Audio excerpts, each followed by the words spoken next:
Dejé la morgue en 2017, aunque tardé meses en admitirlo. No me expulsó el horror vulgar de la sangre ni el frío que muerde los nudillos, sino algo más difícil de explicar, la certeza de que a veces la materia se resiste a aceptar el final. Lo supe una madrugada de agosto, en el CEMEFO de Culiacán, con el zumbido de los refrigeradores y la luz pegada al acero. Cadena de custodia, hora, livideces, rigidez, temperatura, pertenencias. Esa guardia recibimos 3 cuerpos de un choque en la carretera a Navolato. 2 hombres y una mujer de 24 años. La bolsa venía húmeda, olía a lluvia y gasolina. Hice lo de siempre, limpieza, cierre de párpados, algodón, registro y fotos. Cuando acerqué el explorador metálico al pómulo para evaluar un hematoma, vi una gota formarse en el ángulo del ojo y correr por la mejilla con una terquedad que no tenía sentido. La toqué con la yema del guante, era tibia y salada. Me quedé inmóvil. Entró don Julián como si lo hubieran llamado. Era el más viejo del turno, manos anchas, voz de tabaco. Apoyó los nudillos en la mesa y dejó salir apenas un hilo de aire. Tranquila, ya estás a salvo. Apoyó la palma 2 segundos en la frente y la lágrima se detuvo en la curva del mentón, como si hubiera encontrado un borde. Me pellizcó el brazo y murmuró, trátalos bien, algunos no están listos para irse. Cerré la ficha, hice el traslado a cámara 3 y me repetí, presión, edema, gravedad. Física, no milagro. Aún así, desde esa noche cambié un hábito sin decírmelo, empecé a narrar en voz baja cada paso. Informaba. Voy a girarte. Voy a limpiar. Voy a sujetar la mandíbula. Voy a cambiar la sábana. Decirlo en voz alta me ordenaba y, de paso, hacía menos áspera la mesa. Semanas después llegó un motociclista con casco astillado y tatuaje en el antebrazo, un nombre, una fecha. Al ajustar la mentonera, otra lágrima asomó y se perdió en la barba. La retiré con una gasa. Uno aprende a convivir con hechos que no cierran. Otro día, con el generador vibrando, un cuerpo dejó escapar gases y sonó a suspiro. Lo sabía, era aire viejo escapando, pero su eco se quedó. La guardia que me quebró no tuvo gritos ni portazos. Fue tan silenciosa que oía el agua golpear los azulejos. Agosto seguía siendo una plancha caliente pegada a la ciudad. A mí me asignaron preparar a una mujer identificada horas antes. Tenía el cabello húmedo, un lunar en el hombro, una vieja cesárea, dientes completos. De pertenencia solo traía una liga del pelo y un boleto de camión con la fecha del día. Avisé en voz baja que iba a humedecer los párpados y comencé la limpieza del rostro. Bajo mi dedo sentí una vibración minúscula, la misma tensión microscópica que se reconoce en quien intenta contener el llanto. Un punto brillante asomó entre las pestañas, rodó con deliberación y abrió una senda clara en el polvo de la caloría. Cerré los ojos un segundo. Estás en buenas manos, dije. Era procedimiento y era una manera de sostenerme. En la bandeja apareció un anillo sencillo con tierra oscura. Tal vez se había quedado adherido al plástico y se soltó al abrir. Cuando intenté tomarlo, estaba tibio. Lo dejé donde estaba. Seguí el protocolo anunciando cada paso. Ahora voy a girarte. Ahora voy a secar el cuello. Ahora acomodaré las manos. El generador tosió, una lámpara se apagó. La luz cayó oblicua y el rostro quedó a medias. La segunda lágrima llegó pronto. Brochó del ojo izquierdo y quedó colgando en la comisura de los labios como una gota indecisa. Pensé en capilares rotos y en cambios de posición. Oí pasos lentos en el pasillo. Don Julián asomó con una taza de café ya fría. Olió el aire y dejó la taza junto a la bandeja. Puso 2 dedos en la frente, como si contara un pulso que ya no existe, y apartó la lágrima con una gasa. Hay que facilitar el camino, murmuró, más para el cuarto que para mí. No hubo nada más. Terminé, coloqué el anillo en la palma, Sujeté los dedos con una venda y anoté la hora, 3:11. Él se fue en silencio. El zumbido del refrigerador bajó un tono. Salí al patio cuando clareó. El olor a cloro y a lluvia quedó en la garganta. Dejé las llaves en el casillero junto al gafete y al cuaderno de anotaciones. Me fui a otro oficio, lejos del acero. Pero no se sale del todo. Por las noches oigo el agua en azulejos imaginarios y despierto con la urgencia de explicar en voz baja lo que voy a hacer, aunque no haya nadie. Si me preguntan por qué renuncié, hablo de modales. No digo que fueran milagro. La piel, incluso al final, guarda rutinas que no sabemos leer. El cuerpo es un cuarto que tarda en vaciarse de sí. Hay puertas que se cierran en silencio y otras quedan entornadas. Nuestro trabajo era cerrarlas sin empujar a quien no está listo. Escucho el consejo de don Julián como un pellizco: trátalos bien. Algunos se van de golpe y otros tardan. Si aprendí algo, es esto: cuando una lágrima decide caer en una plancha fría, lo menos que puedes hacer es no convertirla en humillación. No todos están listos para irse. Algunos solo necesitan que las manos no sean indiferentes y que el acero no sea un suplicio. Esa es la ciencia que me quedó. Desde que dejé la morgue trato distinto a los vivos. Anuncio en voz baja lo que hará un médico a un familiar, explico a un vecino cómo mover una caja pesada, aviso a mi madre que voy a tomarle la mano antes de ayudarla a levantarse. No explico de dónde salió esa delicadeza. Me la enseñaron los motores, el cloro, el frío, el brillo obstinado de una lágrima y, sobre todo, un viejo que olía el aire antes de tocar. Si vuelvo a cruzar la puerta metálica, tocaré el borde de la mesa y respiraré hondo. Luego hablaré en voz baja, aunque no haya nadie. Porque las despedidas, en ese idioma sin palabras, no son para un fantasma. Son para recordarle a las manos quienes fuimos al lado del final, los que facilitan el camino.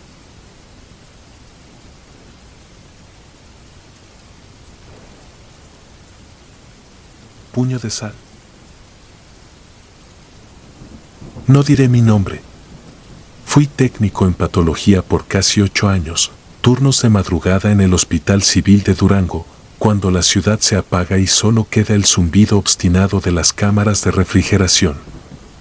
Podría enumerar protocolos de memoria, registro de ingreso, etiqueta con hora legal, revisión de pertenencias, limpieza básica, mentonera para mantener la mandíbula, discos humectantes sobre los párpados. Acomodar las manos sobre el esternón con una venda suave que no deje marcas. Todo eso funciona la mayoría de las noches. La que voy a contar no. Era 2017 y llovía parejo desde la sierra. A las 2:18 entró una camilla desde urgencias con una mujer mayor, 80 y tantos. La hoja decía insuficiencia respiratoria, choque séptico, muerte natural. Venía con un rosario oscuro entrelazado en los dedos y una bolsita de tela cruda debajo del mentón. Anoté en la planilla el número de ingreso, retiré el rosario para inventario y dejé la bolsita aparte. Pensé que eran reliquias familiares. Cuando la abrí para documentar, crujió la sal gruesa.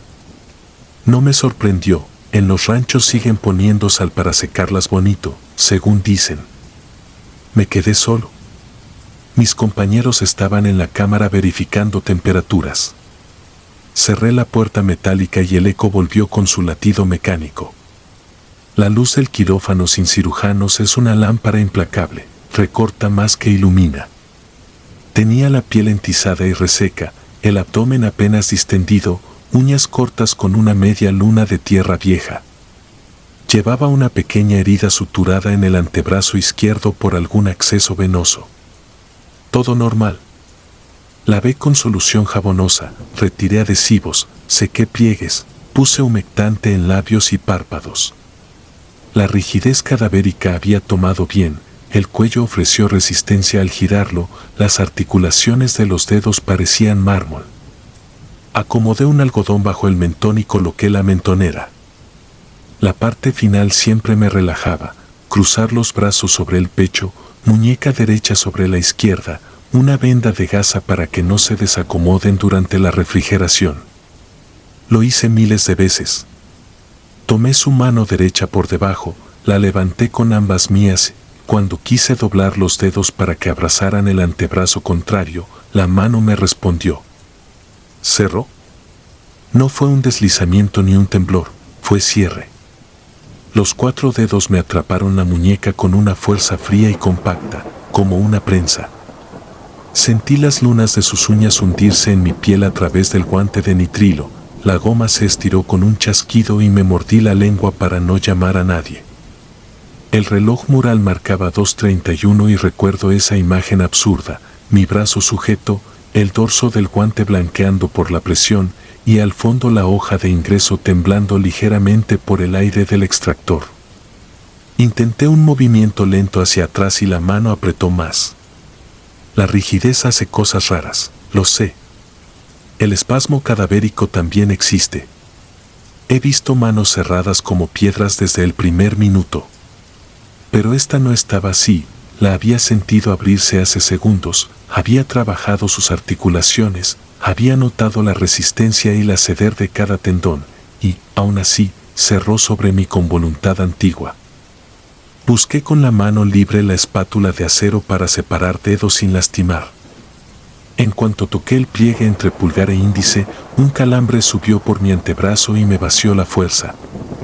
No dolió como una descarga, fue algo más hondo, la sensación de que mi propia mano quería corresponder al gesto, de que algo en mí se acomodaba a su presión y aprendía el ritmo. No tardó mucho, tal vez 20 segundos, pero cada segundo fue un metro en un pasillo sin ventanas. Deslicé la espátula con paciencia, aflojé un dedo, luego otro. El tercero, el anular, parecía pegado con sal húmeda. Cuando al fin logré liberar el pulgar, la mano se abrió con un suspiro mínimo, el sonido de una ventosa que se despega. Retiré la mía como si quemara.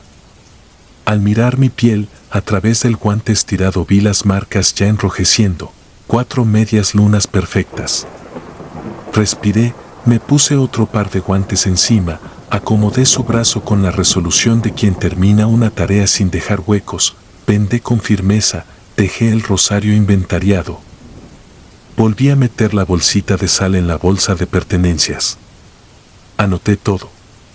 A las 2:46 la pasé a gaveta. La cámara marcaba 3.5 grados centígrados. Recalibré el sensor porque parpadeó a 4.1 y volvió. Cuando regresé a la mesa para limpiar, la bolsita de sal estaba otra vez junto al cuerpo, aunque yo juraría haberla sellado en el sobre con el rosario. La tomé con los dedos entumidos, noté el hilo húmedo y la regresé al sobre con más cinta. No dije nada. Los compañeros volvieron y hablaron de café. Uno me miró la muñeca, vio la piel inflamada donde el guante se había clavado y dijo lo obvio, a veces aprietan por espasmo. Respondí con lo que dicen los manuales y lo que uno dice para sí mismo cuando la lógica necesita una silla. El resto de la noche fue rutina, salvo por un detalle que me persiguió meses. Al revisar el formulario para la funeraria, debajo de mi firma apareció un manchón ovalado, como si alguien hubiera apoyado la yema húmeda del dedo. Lo limpié con alcohol y emergió tenue el dibujo de unas crestas, una dactilar opaca, incompleta, a la altura de donde uno firma su nombre. La dejé ahí. A las 6:20 llegaron familiares. Gente de un poblado rumbo a Mezquital, sombreros empapados, ojos cansados de velar en la clínica. Reconocieron pertenencias, firmaron de recibido, la hija preguntó por la bolsita. Se la entregué con el rosario. Dijo que no era adorno, que su madre se la había guardado bajo la lengua cuando murió su hermana, que era un amarradero para que no se fuera sola. No mencioné lo de mi muñeca ni el regreso misterioso de la sal a la mesa. Ayudé a subir el cuerpo a la carroza y cerré la libreta con la dignidad exacta que se requiere cuando otros miran. Dormí 4 horas ese día y desperté con el brazo entumido hasta los dedos. La marca de las medias lunas estaba morada y levantada, no como rasguño sino como cicatriz que supiera de memoria dónde nacer. Al apretar la mano, sentí el vacío del guante tensado, el recuerdo preciso del diámetro de aquellos dedos. En la noche siguiente, ya más tranquilo, volví al turno. Revisé la planilla, ningún incidente. Pero al abrir la gaveta donde había estado, quedó en el fondo un grano de sal, inesperado, brillante como vidrio. Barrí la cámara completa, encontré otros dos, uno junto a la rueda izquierda de la camilla, otro en la ranura del termómetro. No sé cómo llegó la sal ahí, no importaría de no ser por lo que vino después. Semanas más tarde, me descubrí apretando la muñeca de mi hijo con una fuerza que no era mía al cruzar la calle. No lo lastimé, pero sentí el mismo cierre compacto, la misma geometría de un puño pequeño que no cede. En el consultorio, al palpar la piel fría de un paciente que acababa de fallecer, mi mano adoptó una postura que conocía, pulgar hacia adentro, anular tenso, índice fijo, como si quisiera recordar la medida. Empecé a dormir con la mano metida debajo de la almohada para no sorprenderme haciendo ese gesto en la madrugada. No es cómodo admitir esto. Cuando uno trabaja con muertos, se acostumbra a explicarlo todo, livideces, gas en los intestinos, ojos que parecen abrirse por deshidratación, sonidos en la tráquea. Uno se vacuna. Yo iba curado. Pero hay vacunas que vencen. La salida la encontré por aburrimiento del miedo. Decidí aceptar que era una marca. La traté como se trata a las cicatrices, con crema, con distancia, sin rascar. Cuando me preguntaban por qué dejaba la venda en la mano de algunos, decía que prefería así para el traslado.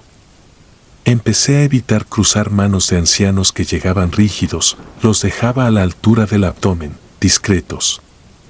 Nadie, salvo la ceremonia de mis hábitos, exige el cruce perfecto. El último detalle me llegó en un oficio en papel canzón, un mes después. La funeraria nos envió copia del acta de inhumación. Abajo, en la observación del encargado, aparecía un renglón escrito a mano. La familia solicitó que no se soltara su mano derecha. Firmó con letra inclinada. Tenía una caligrafía triste. No sé por qué me afectó tanto. Quizá porque ya no podía engañarme. Lo que sentí aquella madrugada fue un gesto antiguo y sencillo. Alguien que no quería cruzar los brazos como despedida, alguien que se aferró a la única mano tibia disponible.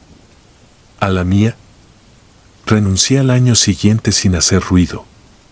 Me llevé solo mi libreta con protocolos y una tarrina con discos para párpados que no usaría jamás. La marca en la muñeca tarda en borrarse cuando se nombra todos los días, así que la dejé en silencio.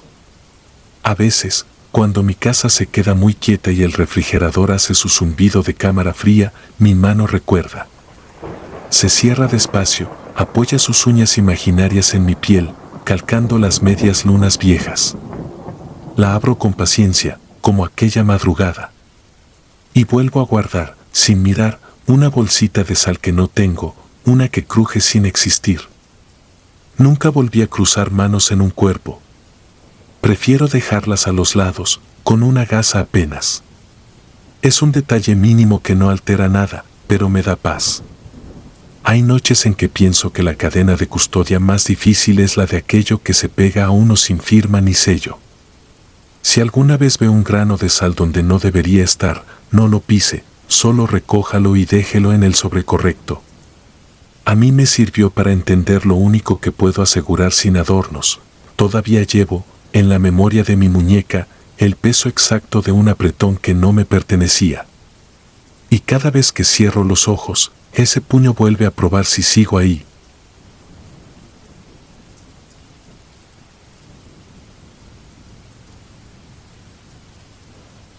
Bolsa 17P. No digo mi nombre porque todavía me cuesta dormir.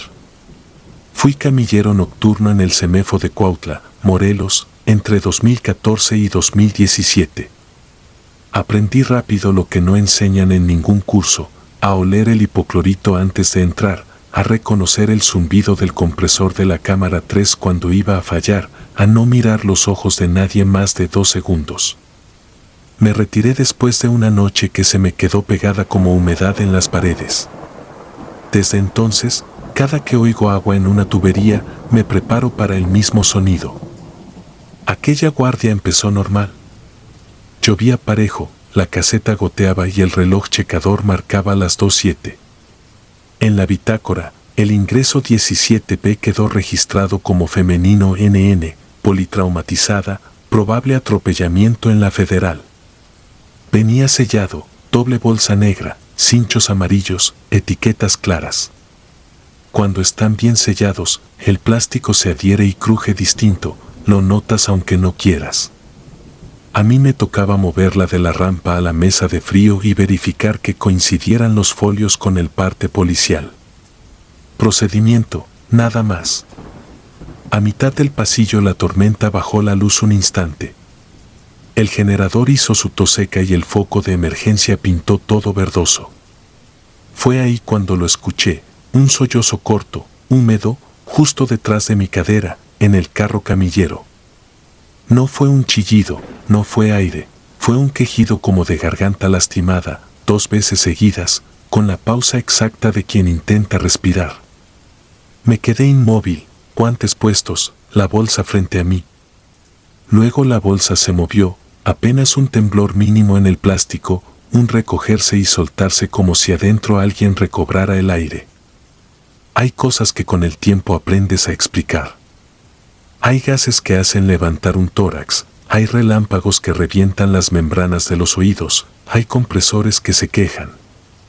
Pero esa pausa entre sollozo y sollozo tenía ritmo de alguien vivo. Miré alrededor.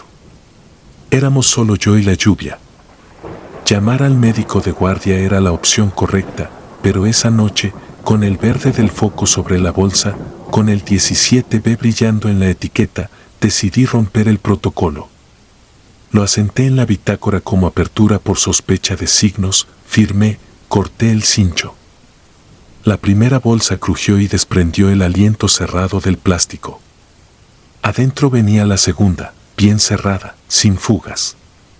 Pasé la mano a lo largo, sentí la rigidez de un hombro, la curva del cráneo, el borde frío de una clavícula. Acerqué el oído. Silencio, solo la lluvia y el zumbido del compresor. Quise creer que lo había imaginado.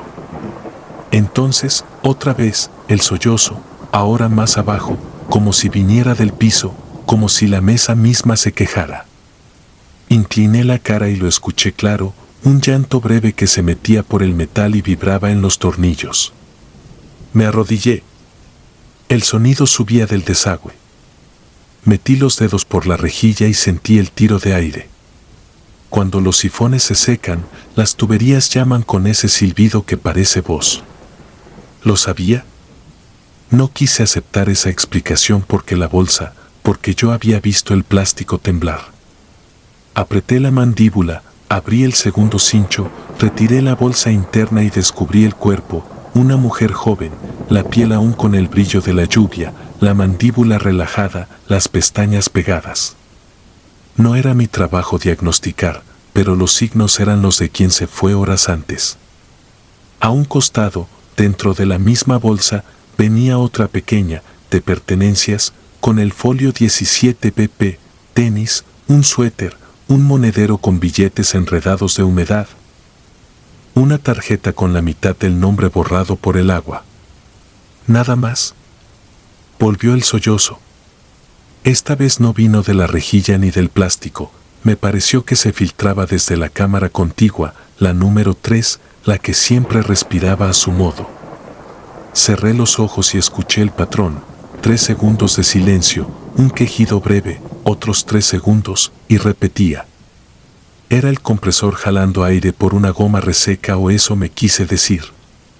Aún así, me puse de pie, dejé el 17B cubierto hasta el cuello y crucé al cuarto de cámaras. El termómetro marcaba 4 grados centígrados clavados. Abrí la 3 con esa sensación de iglesia vacía. Dentro, los estantes alineados, bolsas con letras azules y rojas, cinchos blancos para los casos del hospital, amarillos para los de escena. El llanto se oyó justo cuando el aire frío me golpeó la cara. En la tercera repisa, al fondo, estaba una bolsa pequeña con folio 16 ZRN, de esas que nunca se quieren ver, producto de la concepción, 32 semanas, sin vida. Alguien la había reubicado mal después del inventario, quizá para hacer espacio. Cerré los ojos un segundo más largo de la cuenta. De regreso, antes de cerrar, humedecí el sifón del desagüe con agua tibia. El llanto se cortó como si le hubieran mordido el hilo. Volví con el 17P. El pasillo parecía otro, menos verdoso, más real. Había condensación en el plástico por el cambio de temperatura.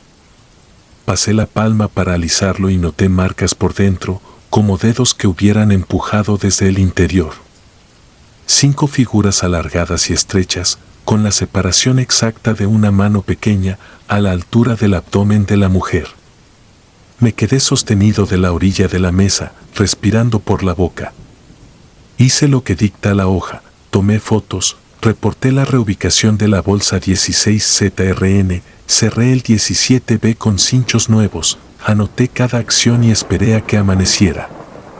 A las 8 llegaron los familiares.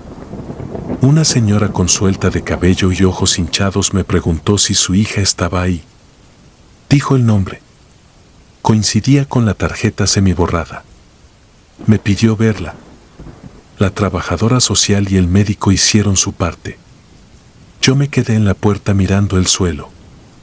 La señora, al salir, me preguntó si alguien sabía que su hija estaba embarazada. Dijo 32 semanas. Nadie contestó. No por crueldad, sino porque en ese lugar a veces las respuestas son peores que un silencio. Ese mismo día supe que el folio 16 ZRN correspondía a un rescate de carretera de la noche anterior, sin relación aparente, mal etiquetado por una prisa que entiendo demasiado bien. Nadie buscaba maldad, pero el error se sentía sucio. En la junta, el jefe repitió lo obvio: protocolos, cadenas de custodia, nada de apertura sin médico presente. Asentí. Guardé copia de mi nota firmada con apertura por sospecha de signos. Me recomendaron vacaciones. Pedí la noche libre.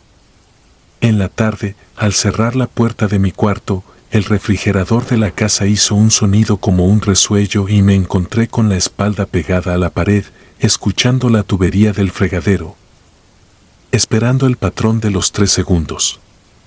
Dormí mal y, cuando pude, pedí cambio de turno. 2 semanas después renuncié. No fue por miedo a fantasmas. Fue por una certeza que no supe explicar. Esa madrugada hubo un llanto que dejó de oírse cuando humedecí un sifón, sí, pero también quedaron 5 marcas pequeñas por dentro del plástico a la altura donde una vida empieza a moverse. Quizá mis propios dedos apretaron de un modo raro, quizá la condensación dibujó caprichos. Prefiero la duda a una mentira reconfortante. A veces me preguntan por qué cuento esto si apenas si puedo con los ruidos de la casa.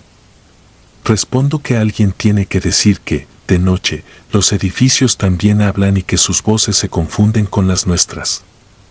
Que hay errores que no suenan a portazo sino a sollozo breve que se repite cada 3 segundos hasta que alguien se acuerda de echar agua en un sifón. Que el plástico tiembla con el paso de la corriente de aire y con el pulso en la sien del que empuja el carro. Y que, aún así, a veces quedan marcas que no sabemos de dónde vinieron. Me fui del CEMEFO con una bolsita transparente doblada dentro de un libro.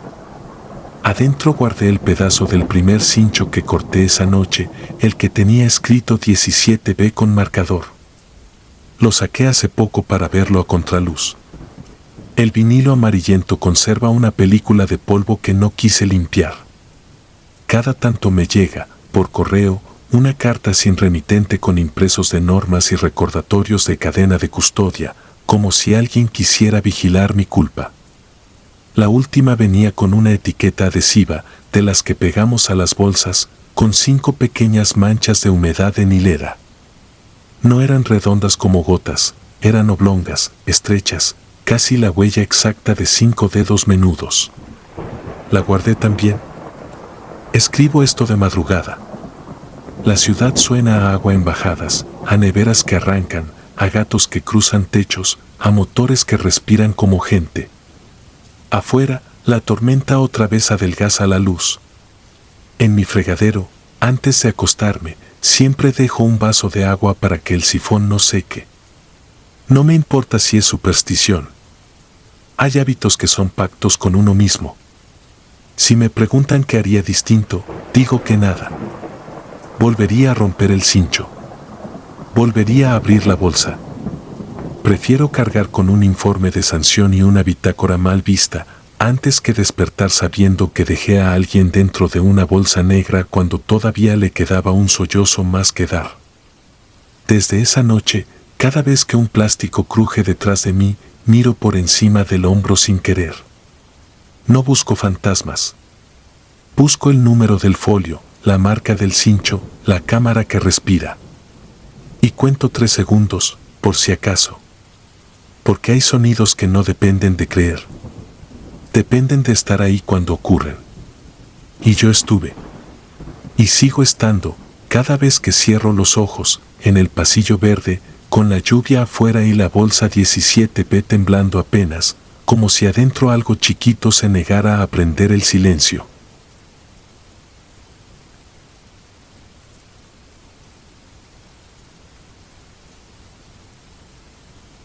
Gaveta 12. Dejé la morgue en 2019, pero hay noches en que el frío de las cámaras me despierta con un zumbido que reconozco de inmediato. No es un sonido cualquiera, es la vibración opaca del acero cuando la goma sella y el compresor hace su ciclo. Aprendí a vivir con ello durante años, primero en el Hospital General de Tijuana y después, por cambios de contrato, en una morgue municipal donde el presupuesto siempre llegaba tarde. Fui técnico, el que recibe, registra, limpia, mueve, etiqueta, conserva. No cuento esto para impresionar. Lo cuento para que alguien entienda por qué renuncié sin mirar atrás. Mi turno era el nocturno, 12 horas que se iban entre llenar planillas y pelear con la humedad. La rutina se ajustaba al termómetro, revisar que las cámaras marcaban entre 2 y 4 grados centígrados, verificar que las charolas de drenaje no rebosaran, cruzar números de expediente con tobillera y bolsa, anotar pertenencias, firmar cadena de custodia si era caso del Ministerio Público. Los olores no eran lo que la gente imagina. Con suficiente cloro y fenol, el aire era más bien agrio, metálico. El verdadero lenguaje del lugar era el de los ruidos, goteos finos, los chasquidos del plástico encogiéndose, el aleteo del extractor cuando el viento del bulevar empujaba de más. Me acostumbré a todo salvo a una coincidencia que empezó como un juego de sombras. La primera vez fue en 2017. Volví del sanitario con las manos aún húmedas y pasé frente a la cámara principal. El burlete vibró y se armó un silbido suave, como cuando uno aspira entre los dientes. No tengo otra forma de explicarlo. Ese silbido formó 2 sílabas que sonaban a mi apellido. Me quedé quieto, tratando de separar técnica de superstición.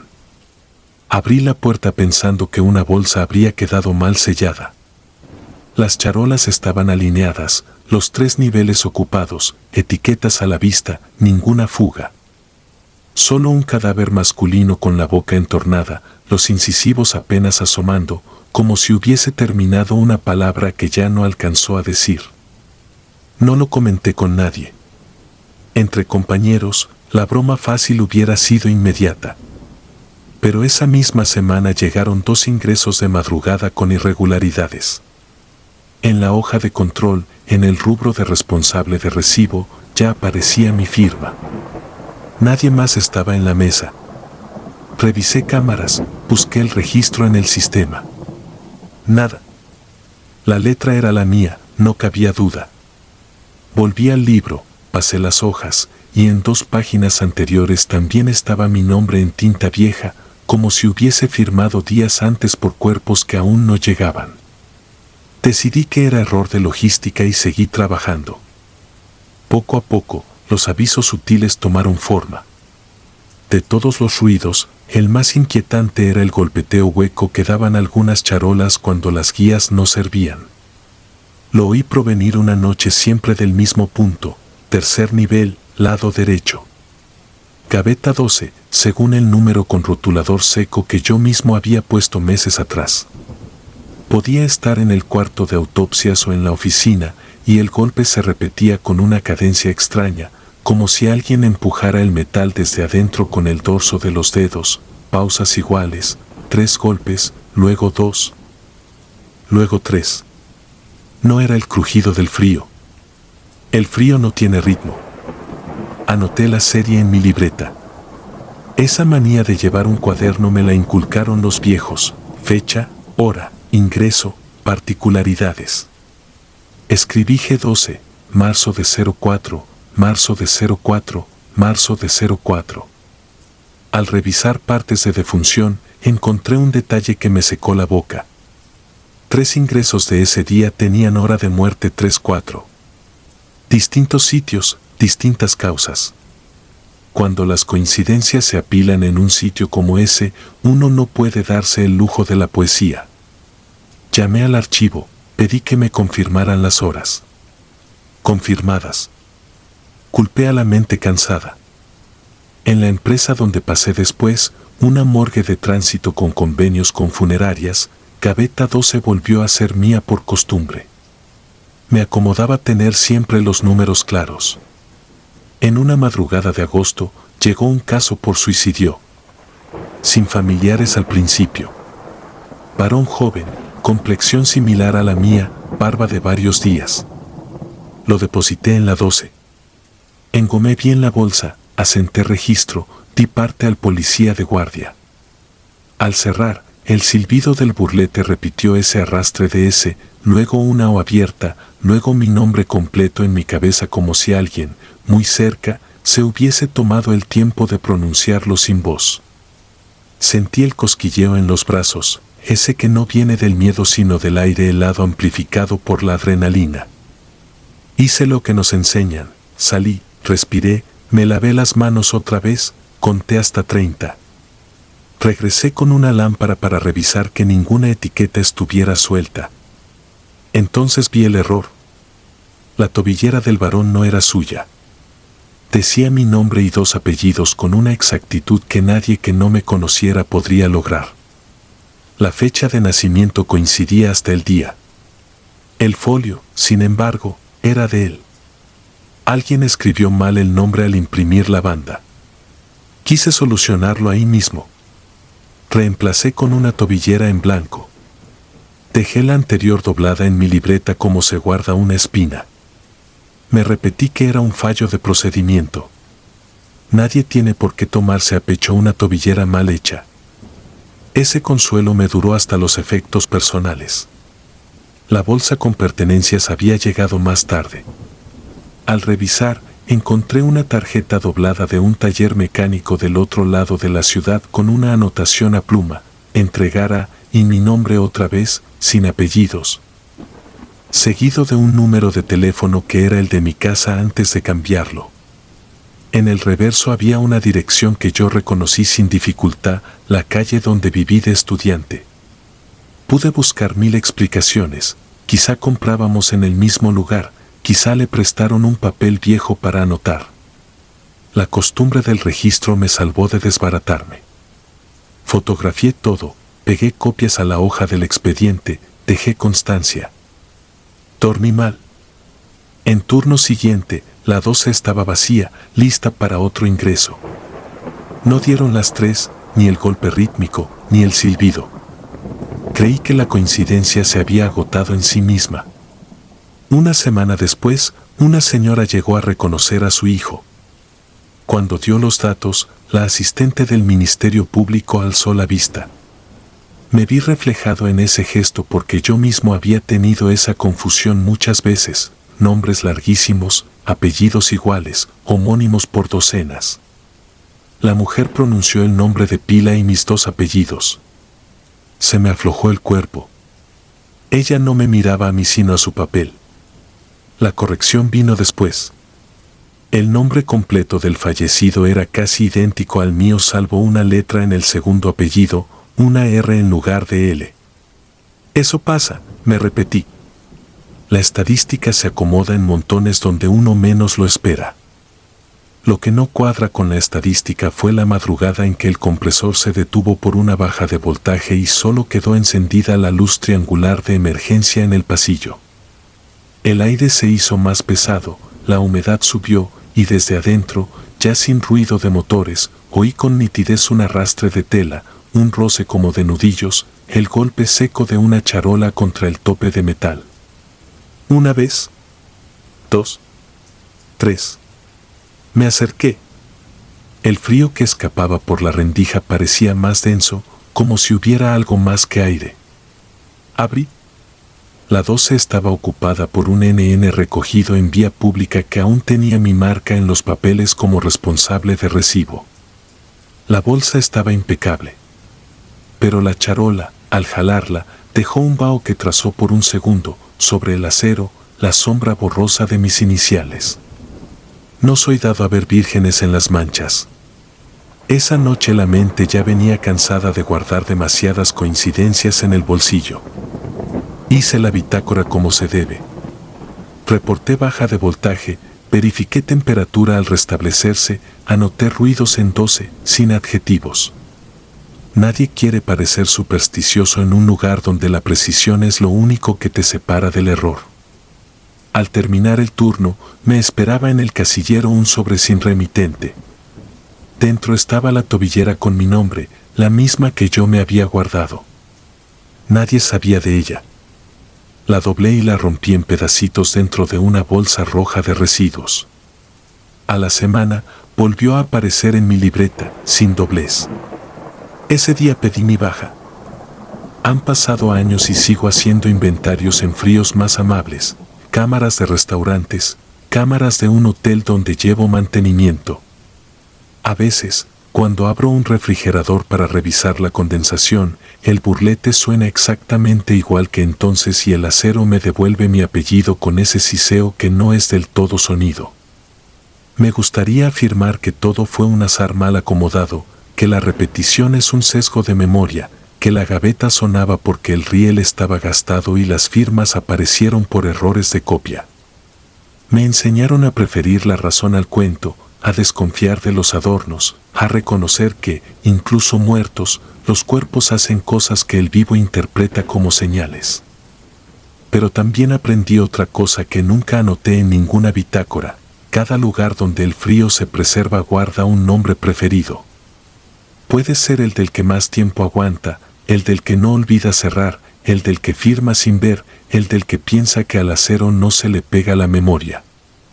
En Tijuana, en 2017, a la cámara principal le dio por pronunciar el mío. No voy a discutir con el acero. Por eso, cuando oigo de lejos 3 golpes pausados, sé de dónde vienen y a quién buscan. Y camino hacia otra parte.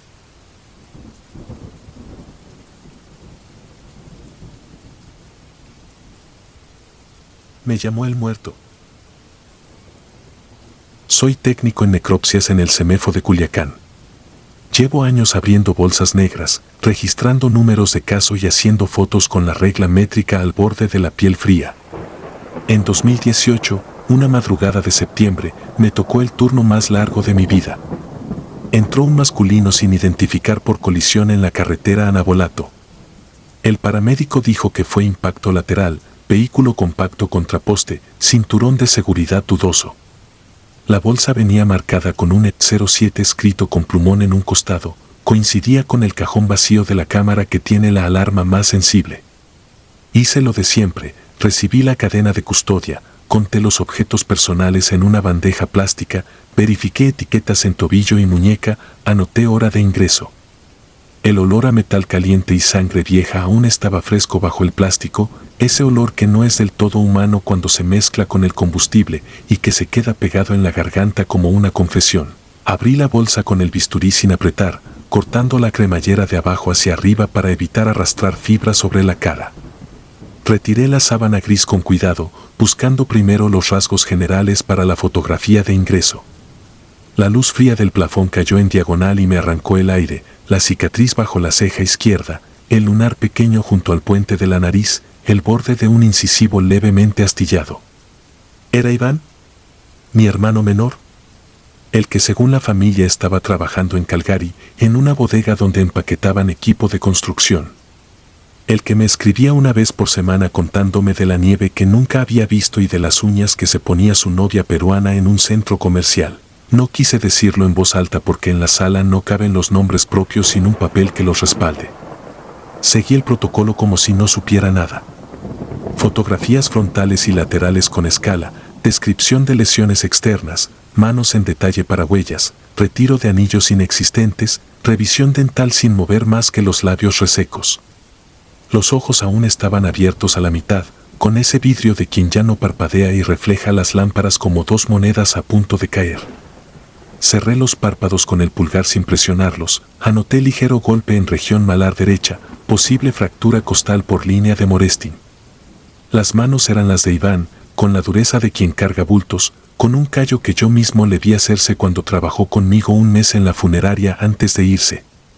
Me temblaron los dedos y apoyé el codo un segundo en la plancha, volví a respirar y pedí las fichas de cadactilares, porque en la sala nadie sabe nada hasta que un número empata con otro. A las 2:47, con el cuerpo ya etiquetado y en la cámara, el E07 emitió el primer pitido de puerta mal cerrada. No estaba mal cerrada. La dejé sellada con cinta para que no vibrara con la presión del compresor. Apagué la alarma y proseguí con otro ingreso. A las 3:11, vibró mi teléfono en el bolsillo de la bata. ¿Era Iván? Foto de perfil con gorra negra, el número con prefijo +1, el nombre que a veces cambiaba por un apodo tonto.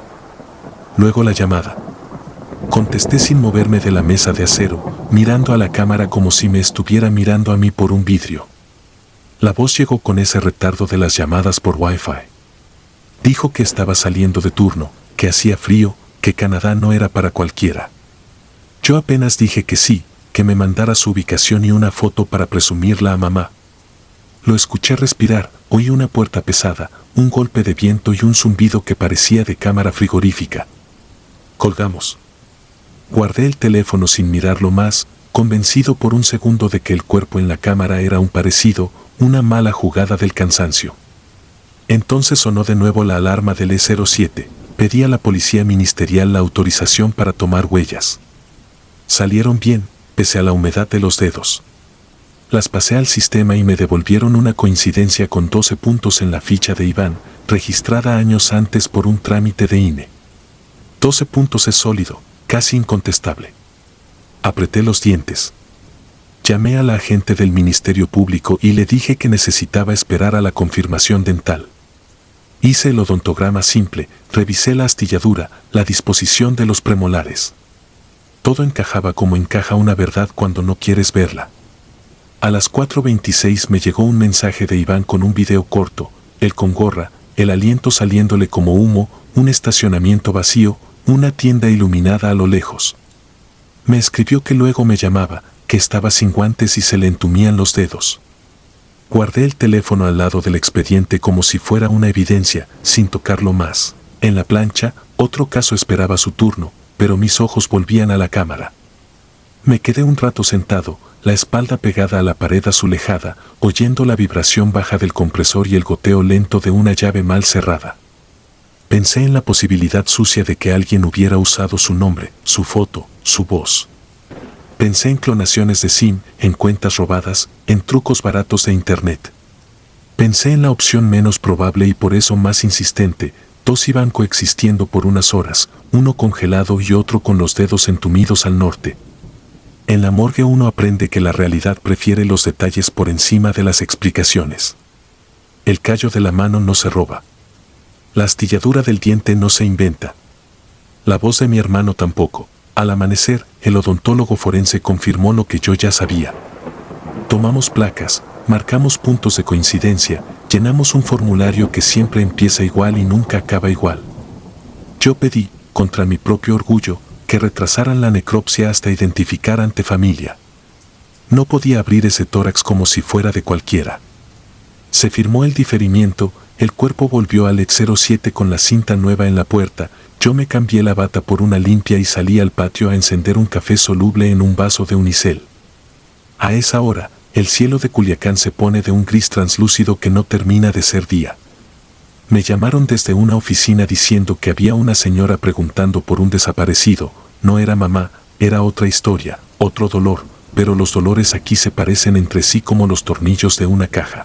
A media mañana, agotado, pedí a un colega que cubriera un par de ingresos.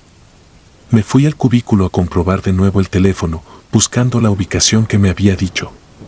No había ubicación porque Iván nunca compartía ubicación, solo mandaba fotos y audios. Escuché otra vez el ruido detrás de su voz, un zumbido armónico que identifiqué por costumbre, porque llevo media vida entre máquinas que enfrían. Era igual al del compresor de nuestras cámaras, pero ese tono existe en todos los cuartos fríos del mundo. Me forcé a reír de mi propia paranoia, como cuando uno se queda solo y oye su nombre en el chorro del grifo. Abrí el expediente para escribir, con letra más firme de la que sentía, posible identidad, Iván H., confirmar con familiar directo. Antes del mediodía, mamá apareció en recepción, con un suéter al que no le quitaba la sonrisa de crochet. Al verla, entendí que no podía quebrarme. La llevé por el pasillo como se llevan a los que uno ama hacia un precipicio manso. Le expliqué el proceso, las formalidades, los límites. No la dejé ver la cara. Ella vio la mano izquierda, el callo, el lunar del dorso que solo una madre puede recordar con la exactitud de un reloj.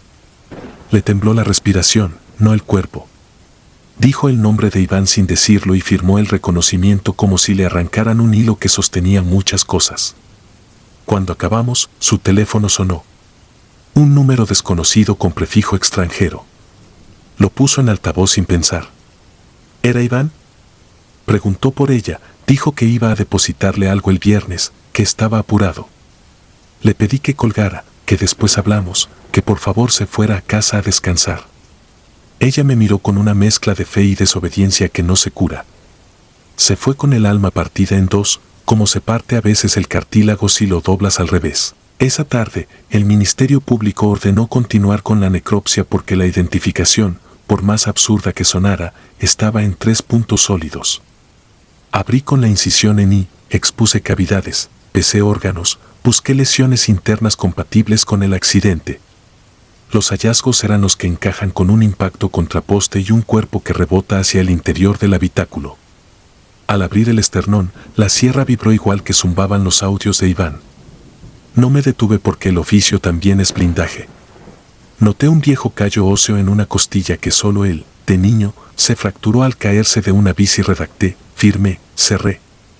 Lavé la mesa con cloro diluido y agua caliente, giré la llave hasta que el goteo se volvió silencio, respiré por la boca un rato para sacar el olor. A las 19:03, el ET-07 volvió a quejarse. Adentro, el termómetro marcaba un poco más alto por la puerta incansable. Reajusté la goma, recoloqué el sello, puse una segunda cinta. La cámara quedó callada. Por reflejo, miré el pie del cadáver con la etiqueta oficial y recordé que a veces lo único que ata a los vivos con los muertos es un nombre escrito con marcador. Al salir, mi teléfono vibró de nuevo. Un mensaje de Iván, una foto de una calle con nieve sucia, un camión con letras en inglés, una sombra alargada que podría ser cualquiera. Escribí de vuelta sin enviar, ¿dónde estás? Borré la pregunta, escribí otra, también la borré. No tengo cómo preguntarle a alguien que está en 2 lados. Días después entregamos el cuerpo con sus papeles en regla. En el acta quedó su nombre, mi firma, la causa de muerte, el número de expediente. En casa, mamá tiene guardado un audio donde Iván le desea feliz domingo, con fecha y hora que coinciden con el momento en que yo estaba cerrando el esternón. Yo, por mi parte, dejé de guardar sus mensajes, porque no quiero ir a buscarlos una noche y oír otra vez ese zumbido de cámara que me pertenece más a mí que a él.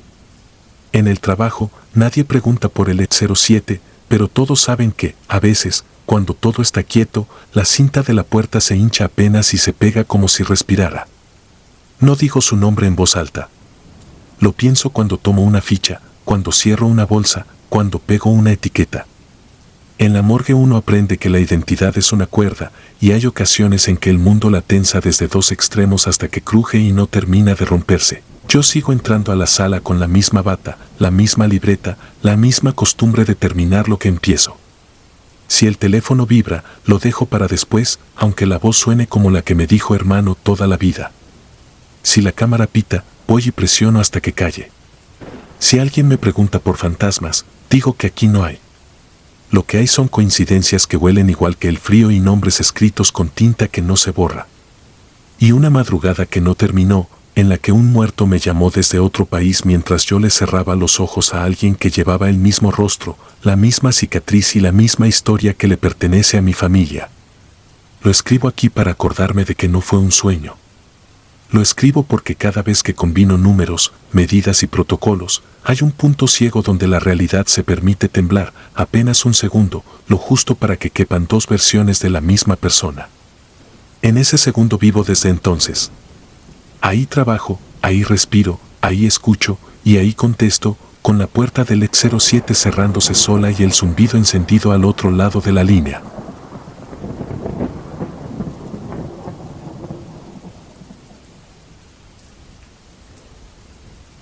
Nacido del hielo.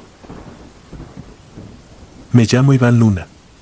Trabajo como técnico de anfiteatro en un hospital público de Sinaloa desde hace 12 años. De noche, el edificio suena distinto, los pasillos se vacían, las luminarias zumban y la humedad de la costa se pega al azulejo.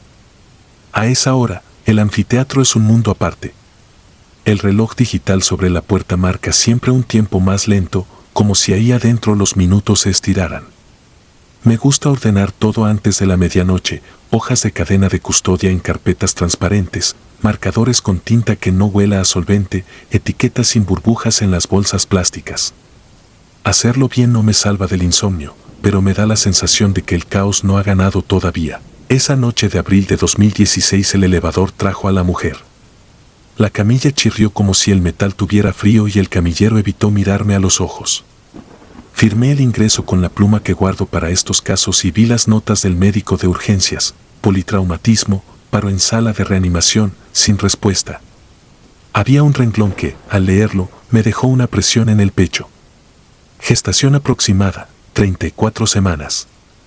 No es raro recibir mujeres embarazadas, lo que me resultaba brutal era la combinación, el cuerpo sellado y la anotación clínica como un eco inútil de vida. No sabía que era posible que terminara aquí así, pensé, mientras empujaba la camilla hacia la cámara 3. En el anfiteatro el aire frío se pega a la garganta y todo suena desde más lejos. Desinfecté, verifiqué el brazalete, cotejé nombre y hora. Las bolsas para cadáveres, cuando están recién selladas, sudan por dentro. Atribuí la condensación al cambio de temperatura. Antes de guardarla, paso siempre la mano enguantada por el contorno para revisar golpes o fugas de fluidos. Cuando mi palma se posó sobre el vientre noté una tensión que no combinaba con la inmovilidad general. Un endurecimiento breve, como cuando alguien aprieta la quijada para no llorar. Separé la mano y el abdomen se relajó. Volví a apoyar. ¿Otra tensión? No fue imaginación, me quedé quieto, escuchando el zumbido de los compresores. Saqué el estetoscopio. No es el instrumento ideal para buscar un latido fetal, pero a veces sirve. Pegué la campana bajo el costado izquierdo. Solo percibí mi propia respiración. Cambié de punto. El metal frío me tembló en los dedos. Nada. Solo el ronroneo del refrigerador y una gota que cayó desde alguna tubería. Pensé en gases, en contracciones post-mortem, en explicaciones que aprendemos para no quebrarnos. Empujé la camilla hacia adentro, deslicé el riel y cerré la puerta de acero hasta oír el imán. A la 1:12 se fue la luz. En este hospital el apagón nocturno no es extraordinario. El generador tarda algunos segundos en tomar el control, segundos que se vuelven enormes. Cuando el zumbido se apagó, hubo un silencio compacto. En ese silencio se distinguió algo que, de haberlo escuchado en otro sitio, no me habría detenido, un quejido agudo, delgado, perdido en los ductos. Los que trabajamos con refrigeración conocemos esos lamentos del metal. Pero este tenía un timbre que no pude confundir. Me recorrí la espalda con una ola de escalofrío. El generador arrancó, la luz volvió con un parpadeo y el sonido se cortó, como si alguien hubiera colgado. Abrí de nuevo la cámara 3. Una bocanada de frío golpeó mis lentes. La bolsa estaba empañada por dentro, al nivel del abdomen, con pequeñas corrientes de agua anaranjada alrededor del cierre. La superficie se movía con una cadencia sutil. No latido. No respiración. Un empuje desde dentro, muy breve. Toqué con las yemas y lo sentí contra mi mano. No todos los temblores del mundo caben en una frase. Tuve que apoyarme en la mesa para no clavar las uñas en el guante. No es protocolo abrir una bolsa sin médico, pero hay noches en las que una regla se vuelve una pared. Llamé a urgencias. Sonó y sonó. El velador de planta baja no contestó la radio. Miré el reloj de pared como si pudiera aconsejarme. Saqué una sábana limpia, un set de autopsia sin estrenar, 2 pinzas Cuque, el clamp de cordón umbilical que nunca pensé usar y la lámpara portátil que guardo para cortes de energía. Respiré por la nariz hasta que el mareo se me fue a los hombros. Corté apenas el cierre, lo suficiente para sacar el aire tibio y el olor a desinfectante barato. La cara de la mujer era la de alguien que estaba en otra pieza, con moretones secos y la boca entreabierta. Coloqué la sábana sobre su torso y expuse el vientre. Estaba tenso, con una línea café que subía al ombligo.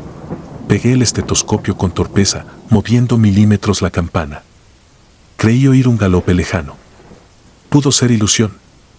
El siguiente sonido no lo fue, otra queja aguda, y esta vez supe que no venía de la ventilación. Inundó la cámara y me vibró en los dientes. Era un lamento que buscaba voz. No soy cirujano. Soy un hombre que carga cuerpos con cuidado y llena planillas sin faltas de ortografía. Sé lo que es una histerotomía perimortem, sé lo que dicen los libros, 5 minutos desde el paro. Habían pasado horas. Lo razonable era cerrar la bolsa y llamar a quien decide. Lo que hice no tiene nombre que me sirva. Grité un perdón que se me rompió en la garganta y marqué con yodo una línea mediana. La piel estaba dura por el frío. El primer corte fue más lento que mis nervios. El bisturí se trabó en la dermis, la sangre apenas manó, la grasa fue un color que no quiero recordar mucho. Al abrir el peritoneo, el aire de la cámara mordió. La matriz parecía una piedra pálida. Hice la incisión transversal con la mano temblando. La solución amniótica salió en un chorro tibio que me mojó el pecho. Dentro, los pliegues se pegaron unos a otros. Metí las manos con ambas pinzas y sentí el peso húmedo, la cabeza buscando una salida que no se había preparado. Tiré despacio, sosteniendo la nuca. No lloró. Nada llora en una cámara a 3 grados. Lo apoyé sobre la sábana. Masajeé la espalda, despejé la boca. La piel tenía esa tonalidad de cera azul que me hizo pensar en fotografías viejas. El tórax subió y bajó, leve, como si alguien tratara de inflar un globo con una paja. Coloqué el estetoscopio en el sitio correcto. Silencio. Desplacé milímetros. Silencio. Sentí latidos en mis dedos, pero eran los míos.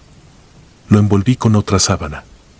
El quejido sonó de nuevo, detrás de mí, esta vez nítido, infantil y débil. Me di la vuelta. Venía de la cámara abierta.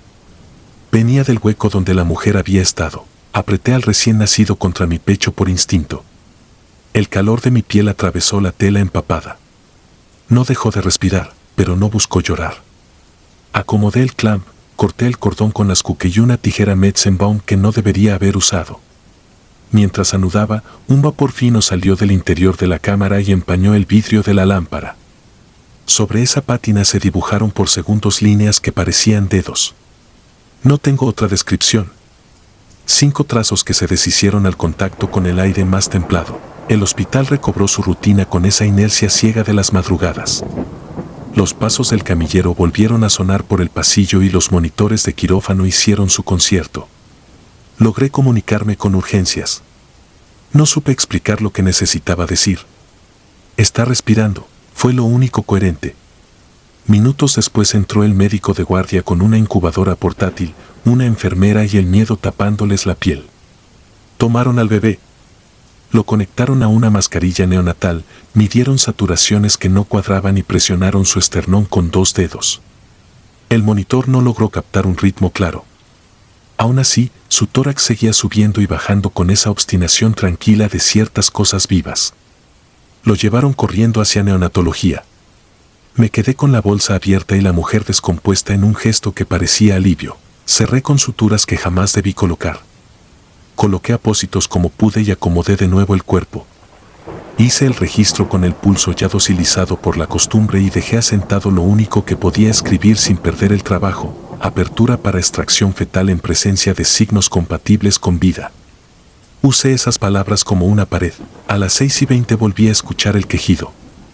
Esta vez no venía de las cámaras ni de los ductos. Era un hilo de sonido que nacía en el fregadero, donde había enjuagado mis manos hasta que el agua se enfrió. Me acerqué. La rejilla vibraba. El ruido era como un llamado que viaja dentro de tuberías viejas. Abrí la llave. El chorro salió con aire atrapado y el lamento se cortó de golpe. Al cerrarla, el metal devolvió un último suspiro. Días después supe que el bebé no había sobrevivido más de una noche. En el informe usaron términos que mi pecho rechazó: actividad respiratoria sin correlato hemodinámico, respuesta a estímulos pobre, electros ininterpretables. También leí que, al momento de registrarlo, abrió la boca como para bostezar y que, por un instante, parecía mirar hacia arriba. No lloró. Nadie pudo jurar que hubiera latido. Lo enterraron sin nombre. A la madre la entregamos con una sutura más de la que llegó. No me echaron. No me premiaron. Sigo llenando planillas con buena letra y mi nombre en tinta negra. Algunas noches, cuando el generador se adelanta al corte y el zumbido de las cámaras se superpone con el eco de mis pasos, vuelvo a sentir la presión tibia de un pequeño peso contra el pecho. Me detengo frente a la cámara 3 y paso la mano por la puerta fría. A veces, bajo la palma, noto de nuevo aquella tensión que sube y baja como una contracción que se niega a aprender que todo terminó. Entonces pienso que hay vidas que se sostienen solo por un rato, como el aliento que empaña un vidrio y que a veces el vidrio recuerda. Duermo mal desde esa madrugada. En los insomnios largos, cuando el silencio del cuarto es igual de compacto que el del anfiteatro, alcanza a oírse un lamento leve que entra por la ventilación. No sé si viene de la memoria o de las tuberías.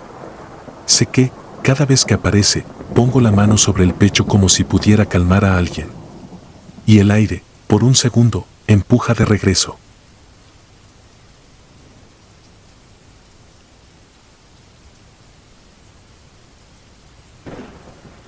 Se sentó. Me reservo el nombre. Soy técnico en patología desde 2017 y aprendí a querer el silencio de un cuarto que para muchos es el final de todo. Ese año me asignaron turnos nocturnos en la morgue del Hospital Civil de Guadalajara, un sótano largo con paredes de azulejo, lámparas viejas que zumbaban con un tono apenas audible y un olor que se pega a la ropa aunque uno se duche 2 veces, mezcla de desinfectante, acero y esa humedad dulce que deja la sangre cuando ya no tiene prisa. No hay héroes ahí abajo, solo rutina, papel carbón, temperatura estable y un inventario que no perdona errores. Cada cuerpo es un registro, un número, un peso, una hora. La noche de la que hablo llegó con lluvia fina y un encharcamiento que hacía vibrar la tapa de los desagües. Me tocó recibir a un masculino no identificado proveniente de un accidente en periférico, trauma craneoencefálico, uso de collar rígido y una manta térmica aún húmeda. En la etiqueta provisional, el folio comenzaba con 3 letras seguidas y un 0 que se repetía, detalle tonto, pero lo noté porque soy maniático con los patrones. Revisé que la temperatura de la cámara 3 se mantuviera en 4 grados, rellené el formato de cadena de custodia por si el Ministerio Público lo requería y deslicé la camilla hasta el elevador hidráulico.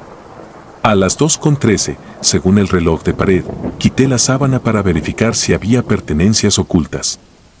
Encontré una medalla de San Benito pegada al esternón por el sudor seco y su huella dactilar con tinta aún tenue en el pulgar derecho. La rigidez estaba en fase intermedia, suficiente para que los codos se resistieran y el cuello cayera hacia un lado con esa laxitud que tiene todo cuello cuando ya no mira a nada. Lo normal. Coloqué el tórax en posición supina, ajusté la mandibular con el vendaje, aseguré la etiqueta al tobillo y empujé con el antebrazo el cajón metálico que sirve de puente hacia la cámara. La puerta de acero de la cámara 3 tiene un contrapeso que a veces chirría cuando cambia el clima. Esa noche, mientras el chirrido iba y venía, la planta de emergencia lanzó un ligero parpadeo, nada fuera de lo común, las tormentas hacen eso con las instalaciones antiguas. Terminé de acomodarlo, retiré el vendaje del mentón para tomar una última fotografía y fue entonces cuando vi que la piel del pecho subía y bajaba en una oscilación que no era respiración sino producto de gases post-mortem empujando desde dentro. He visto eso muchas veces. Lo que no había visto fue lo siguiente: el hombre apoyó los talones, tensó los cuádriceps, dobló la cintura como si un resorte invisible lo empujara desde la espalda y se sentó. No lo hizo en un espasmo breve ni con esa torsión desordenada que a veces produce el reflejo, lo hizo lento, sin prisa, con la economía de movimientos de quien se incorpora para observar.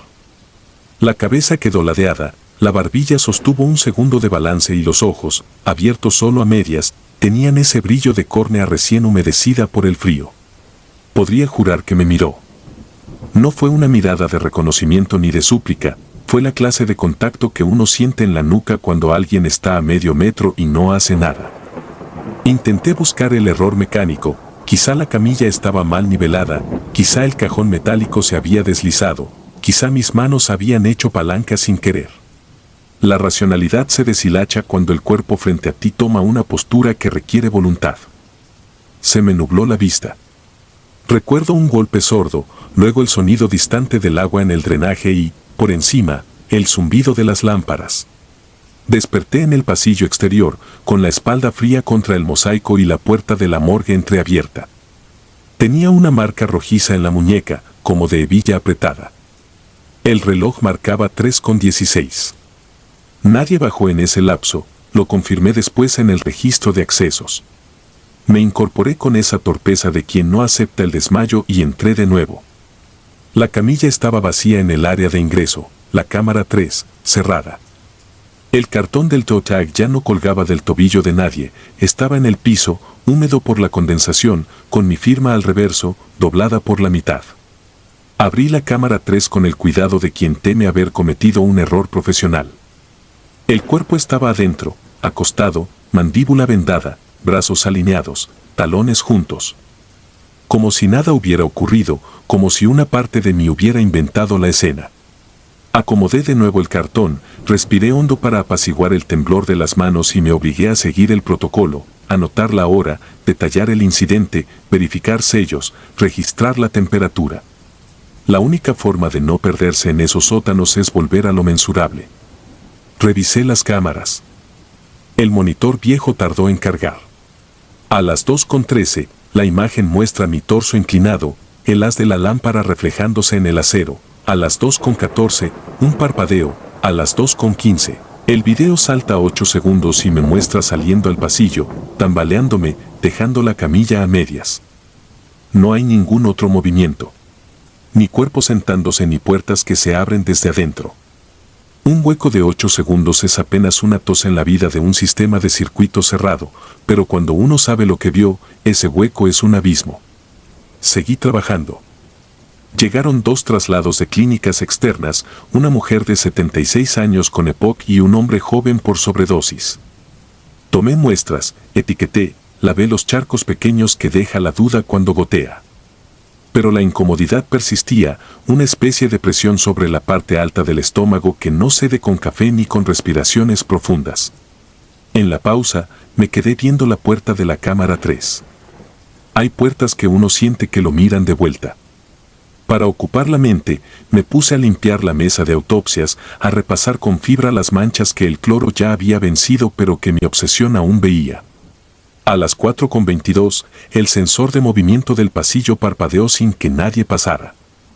Revisé. Nada. La luz, sin embargo, dejó ese retardo que indica que algo sí cruzó el cono. Al volver, encontré algo más inquietante que cualquier postura imposible. En el empañado de la tapa de acero de la cámara 3 se había dibujado una forma ovalada, como la huella de una frente apoyada contra el metal desde adentro, con 2 zonas más claras donde quedarían los arcos superciliares. Pude haberlo provocado yo antes al acercarme demasiado, pensé, pero mis lentes suelen interponerse y no dejan ese contorno. Toqué el acero, Estaba húmedo. Se supone que la depresión de temperatura dentro no permite ese tipo de marcas y la puerta no ha sido abierta. No había alarmas, no había cambios de presión. Aún así, ahí estaba la forma. No volví a desmayarme. Continué hasta el cambio de turno como se camina sobre un puente colgante, sin mirar al vacío, sin pensar en el viento. A las 7:05 entregué el parte al médico de la mañana. Puso ese gesto profesional que mezcla cortesía con escepticismo y anotó episodio vasovagal junto a mi nombre. Antes de subir a vestidores, regresé a recoger mis guantes y vi que el cartón con el folio del no identificado estaba en otro lugar, encima de la mesa donde dejo mi reloj al comenzar. Por costumbre, escribo mi apellido en el reverso de todo lo que firmo. Ahí estaba, pero debajo, con otra letra, había una sola palabra, marcada con el mismo bolígrafo que uso en turno, afuera. La tinta aún fresca manchó la yema de mis dedos. Dormí mal ese día, con el frío de la cámara clavado en la espalda aunque mi cuarto era cálido. Soñé con la puerta que cede y el peso de alguien sentándose a mi lado, en la cama, con la misma lentitud con la que uno decide no despertar a quien tiene al lado. No volví a bajar solo a la morgue por un par de semanas, busqué cubrir archivo, urgencias, cualquier cosa. La normalidad se reinstala como el polvo, basta no mover nada para que todo luzca quieto. Cuando me tocó regresar, ya no llovía. Entré con la convicción de que lo que vi tenía un nombre racional, reflejos post-mortem, variaciones de presión, memoria engañando. Me repetí eso mientras revisaba los registros hasta amanecer. La cámara 3, por rutina, volvió a llenarse. Un mes después, llegó una llamada del Ministerio Público pidiendo cotejo por un familiar que había aparecido. Fui a buscar el folio de aquel no identificado de la noche de la lluvia. No estaba en el estante que le correspondía. Pensé en un traspapeleo y revisé el lote de julio, luego el de agosto y al final el cajón de incidencias. Lo encontré ahí. Abrí la carpeta, las fotografías de ingreso llevaban mi firma digital y mis notas al margen. En la sección de pertenencias, donde siempre enlistamos los objetos recuperados, había la medalla de San Benito con su descripción. Eso era correcto. Lo que no debió estar allí era la etiqueta adhesiva con el nombre del familiar que acababa de llamar, coincidía con el mío. No con el apellido, con mi nombre completo. Revisé el campo de observaciones. Alguien, tal vez yo, tal vez otro, había escrito una frase que no usamos nunca en ese espacio. Se sentó. No había hora, no había firma, solo esas dos palabras. Entendí entonces que la morgue tiene su propio modo de devolver lo que le corresponde. Uno piensa que los vivos somos quienes guardamos a los muertos, pero a veces son ellos quienes nos archivan entre sus hábitos. No puedo demostrar nada de lo anterior. Si me piden pruebas, solo tengo marcas que ya se borraron y un cartón con tinta corrida. Sigo trabajando ahí, aún bajo, aún escucho el zumbido de las lámparas, aún registro números y pesos, aún limpio hasta que el acero brilla. A veces, en el reflejo, creo ver a alguien que se incorpora detrás de mí. No se mueve. No hace ruido. Se sienta con paciencia. Espero a que se quede quieto y entonces cierro. Porque en este trabajo uno aprende que el miedo no es lo que entra a la cámara, sino lo que sale en silencio y te acomoda, poco a poco, en el lugar donde te va a esperar.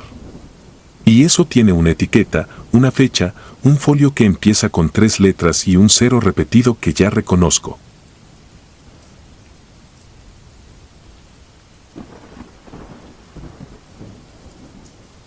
Lágrima de formol. Dejé la morgue hace 7 años y sigo oliendo el mismo filo agrio del formol cuando cierro los ojos. No me fui por el salario ni por los horarios, me fui por una gota que no terminó de caer. Yo era técnico de tanatopraxia en el Hospital Civil de Oaxaca, turno nocturno, verano de 2016. En esa época el calor apretaba hasta dentro de las cámaras y el drenaje hacía un gorgoteo grave cada vez que se lavaban camillas. Había aprendido a distinguir el ruido de la sangre de la lluvia, a reconocer el metal de un instrumento con los ojos cerrados. Sabía lo que se marchita y lo que regresa. Creía saberlo. La noche que me quebró recibimos a un hombre sin identificación, 30 y tantos, accidente en la carretera 190. La libreta del levantamiento decía politraumatizado, cráneo con suturas abiertas. Entró envuelto en la manta del CEMEFO, húmeda y negra. Procedí como siempre, retiro de ropa, inventario de pertenencias, baño con jabón neutro, esponja, agua tibia. Con el raspador retiré residuos bajo las uñas, pasé compresas por el cuero cabelludo, sequé con toallas. Livididades fijas en espalda y brazos, rigor aún presente en mandíbula. Cerré la boca con sutura mandibular, coloqué los discos oculares para mantener párpados en su sitio. Ojos opacos, córnea con mancha negra de desecación. Todo en orden. Mientras le limpiaba la mejilla derecha con una gasa, sentí algo frío en mi guante. Fue una sensación mínima, como el beso de una gota de ducha que se quedó rezagada. Miré. Desde el ángulo interno del ojo, por debajo del disco ocular y sobre una piel ya pálida, bajaba una línea clara. Una lágrima, limpia, obstinada, que siguió su camino hasta el lóbulo de la oreja y se perdió en la toalla. Revisé la presión de los discos, comprobé que no hubiese condensación por el aire frío de la sala. Nada goteaba del techo. Mangueras cerradas. Termómetro marcando 16 grados. Me repetí que era agua atrapada durante el lavado, que la superficie de la piel a veces engaña. Continué con el aspirador de cavidades. Inserté la cánula por el foramen nasal, aspiré los senos, el paladar, la tráquea. El sonido uniforme del motor me tranquilizaba, una sola nota continua que decía que allí no quedaba aire ni líquido que no fuera mío. Apliqué el conservador, masajeé miembros para distribuir, vendé muñecas y tobillos para evitar exudados. La rutina es un muro, lo repites hasta que el pensamiento se atora y no entra lo que asusta. Terminé pasada la medianoche. Cuando iba a cubrirlo, la gasa que había dejado bajo su oreja estaba húmeda de nuevo, y la mancha tenía la forma exacta de un hilo que se bifurca, como si esa gota hubiera decidido probar caminos. Llevé la sábana al contenedor rojo. En el piso, hacia el desagüe, quedaban marcas irregulares de humedad. Caminé detrás de ellas con el trapeador y noté algo que no pude nombrar al principio, eran huellas. No perfectas, no definidas como pies humanos, pero repetidas cada 30 centímetros, una sucesión de charcos del tamaño de una planta que iban desde la mesa de trabajo hasta la puerta. Seguí la serie hasta el pasillo. Se desvanecían hablando su idioma de agua. No me cuadra que unas huellas salgan de un cuerpo inmóvil, me dije, así que no salieron de él. En la caseta de vigilancia me serví café. El termo sudaba. Puse el vaso sobre una servilleta y la servilleta absorbió el líquido con avidez, dibujando un perfil ovalado. Al girar el vaso, la estela quedó, no debajo, sino unos milímetros a la derecha, como si lo que goteaba no fuera el vaso, sino el aire junto a él. Dormité 1 hora y al salir del hospital, casi a las 4, sentí que me seguían. El ruido no era de suela ni de bota, era un pequeño chup, chup, con cada paso que yo daba, un eco acuoso que aparecía medio segundo después de mi pie. En la banqueta quedaban brillos. Toqué con los dedos y me los llevé a la boca por costumbre mala. Sal. No a mar abierto. Sal de lágrima. A la mañana siguiente, ya en casa, noté el espejo del baño empañado a pesar de la ventana abierta. Sobre la humedad cruzaban varias líneas secas, verticales, como el rastro que deja una gota al caer, pero ninguna nacía de arriba. Nacían a la altura de mis ojos. Parpadeé frente al espejo. No sentí nada en la piel. La raya seguía bajando del reflejo, no de mí. Me lavé la cara hasta irritarla y dejé el espejo cubierto con una toalla. Regresé al hospital con la idea simple de comprobar tuberías, sellos, válvulas. El cuerpo seguía en su mesa, ya con etiqueta y sábana limpia, pendiente de entrega. A 1 metro, en la charola metálica de instrumentos, había una gota aislada. La superficie era perfecta, abombada por tensión superficial, contenida y terca. Con la punta del adhesivo intenté tomarla. No se quebró, se deslizó entera y dejó en la charola un círculo seco en medio de la humedad. La empujé hasta el borde y cayó en el piso sin romperse. La pisé sin querer. Mis medias se humedecieron de inmediato. Alguien abrió una cámara y el chasquido me despertó del estupor. No había nadie más en la sala. Decidí revisar el ojo derecho del desconocido. Retiré con cuidado el párpado, saqué el disco. La esclera estaba más brillante que horas antes. El canal lagrimal, que debería haberse sumido y quebradizo, parecía vivo. Me acerqué con la lupa. No había presión interna que justificara nada. Colocarlo de nuevo me dio una sensación absurda, como volver a poner una tapa a algo que no deja de respirar. Volví a asegurar párpados, sequé, cambié toallas, cerré grifos.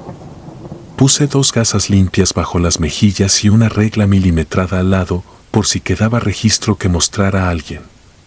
No lo mostré a nadie. Esa noche, el drenaje del área sonó distinto.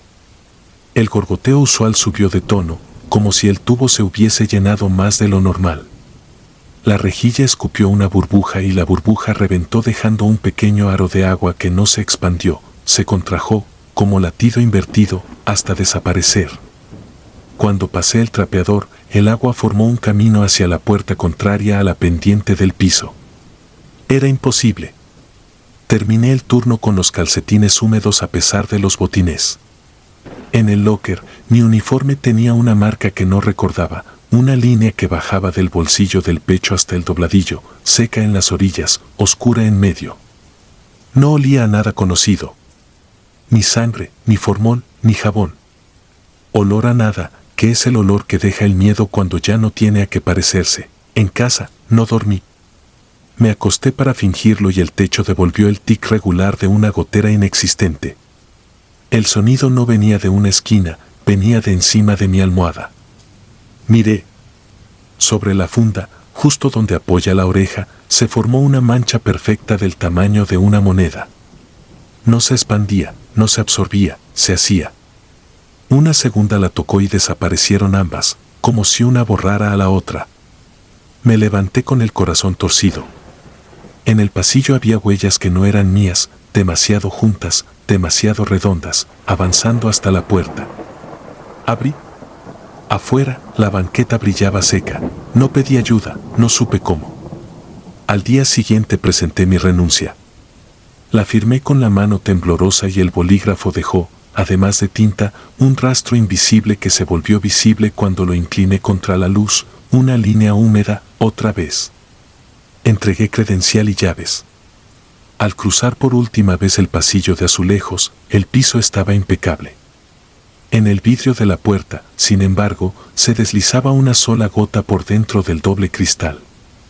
Nadie más la vio. Quise abrir para secarla y me contuve. La dejé corriendo hacia un borde que no tocó. Me mudé de ciudad. Trabajé un tiempo de velador en una bodega.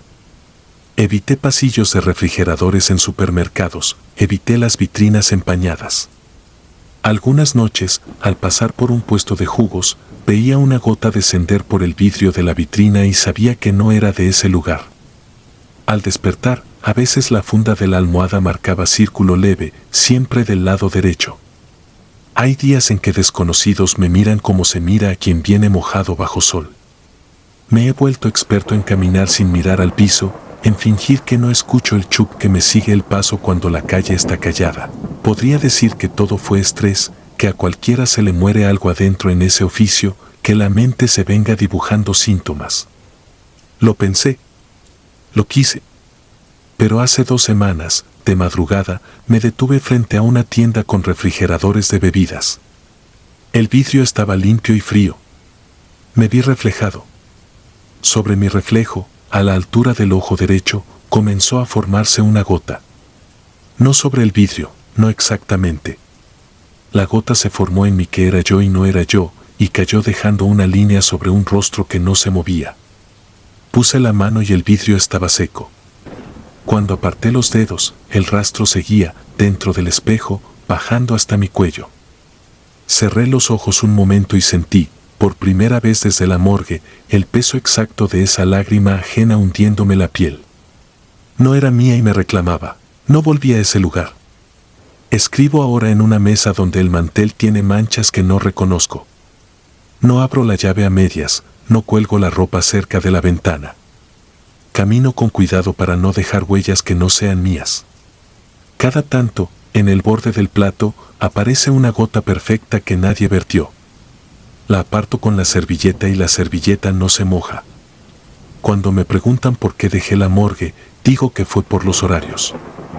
Es más fácil que explicar que hay cosas que siguen caminando aunque ya no tengan cuerpo, que encuentran una forma de cargar con nosotros su último resto, una memoria tan pequeña que cabe en el brillo de un ojo. Lo que me sigue no pide nada, solo me recuerda que aquella noche una lágrima decidió caer hasta mi casa y no supo volver. Yo tampoco.